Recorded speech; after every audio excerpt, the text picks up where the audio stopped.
കട്ടപ്പനയിൽ online delivery app സേവനത്തിന്റെ മറവിൽ കഞ്ചാവ് വിൽപ്പന നടത്തിയ യുവാവ് പിടിയിൽ എന്നതാണ് വാർത്ത.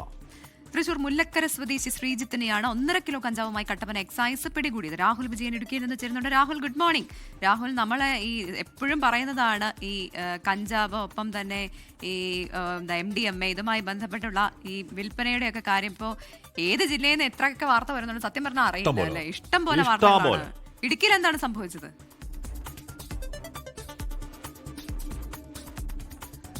പ്രവിത, ഹാഷ്മി, ഈ കഞ്ചാവ് വിൽപ്പനയ്ക്ക് വേണ്ടി പുതിയ മാർഗങ്ങൾ കണ്ടെത്തുന്നു എന്നതിന്റെ പുതിയൊരു കാര്യമാണ് ഇന്നിപ്പോൾ കട്ടപ്പനയിൽ സംഭവിച്ചിരിക്കുന്നത്. ഈ ആമസോൺ ഉൾപ്പെടെയുള്ള ഡെലിവറി ആപ്പുകളുടെ സേവനത്തിന്റെ മറവിലായിരുന്നു ഈ യുവാക്കൾ കഞ്ചാവ് വിൽപ്പന നടത്തിയിരുന്നത് എന്നുള്ളതാണ് മനസ്സിലാക്കാൻ കഴിയുന്നത്. കഴിഞ്ഞ 4 മാസം മുമ്പ് കുറച്ചുപേരെ കഞ്ചാവുമായി കട്ടപ്പന എക്സൈസ് പിടികൂടിയിരുന്നു. അതിന് ഇടയിലാണ്, ചോദ്യം ചെയ്യലിനിടയിലാണ് ഇങ്ങനെ ആമസോൺ ഉൾപ്പെടെയുള്ള ഡെലിവറി ആപ്പുകളുടെ മറവിൽ കഞ്ചാവ് വിൽപ്പന നടത്തുന്നുണ്ട് എന്നുള്ള വിവരം എക്സൈസിന് ലഭിക്കുന്നത്. അതിന്റെ അടിസ്ഥാനത്തിൽ നിരീക്ഷണം നടന്നു വരികയായിരുന്നു.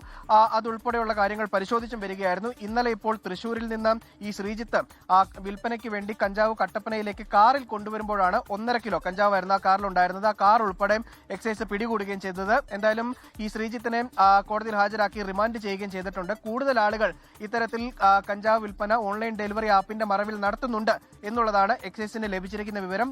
കൂടുതൽ അന്വേഷണം ശക്തമാക്കുമെന്നുള്ള കാര്യവും എക്സൈസ് അറിയിക്കുകയും ചെയ്തിട്ടുണ്ട്. ലോകത്തെവിടെയായാലും ഏത് സമയത്തും 24 വാർത്തകളും ഓഗ്മെന്റഡ് റിയാലിറ്റി പാക്കേജുകളും എക്സ്പ്ലെയിനറുകളും വിശദമായി കാണാൻ ഞങ്ങളുടെ യൂട്യൂബ് ചാനൽ നിങ്ങൾക്ക് സബ്സ്ക്രൈബ് ചെയ്യാം.